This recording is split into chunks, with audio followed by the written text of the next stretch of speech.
Hello guys, এখন বাজে রাত 1:30। আমি লাগাইতেছি D10, তো আবার আঙুল দিয়া দিয়া কোনো ব্রাশ ইউজ করি নাই। দেখতাছি ব্রাশ ছাড়া হয় কি না। কোন পাগল আছে রাত 1:30টার সময় রূপচর্চা করতে বসে? আমার মতন পাগল কেউ আছে? দেখেন, আমি একমাত্র আছি। তা চুলগুলা একটুখানি প্রবলেম করতে আছে, এগুলো হাত দিয়ে দিয়ে হাঁটাইতে আছি। তো এটা কইরা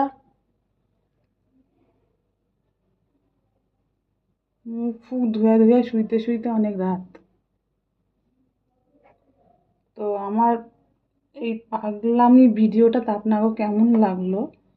যদি একটু ভালো লাগা থাকে লাইক কমেন্ট শেয়ার করবেন আর আমার চ্যানেলটা সাবস্ক্রাইব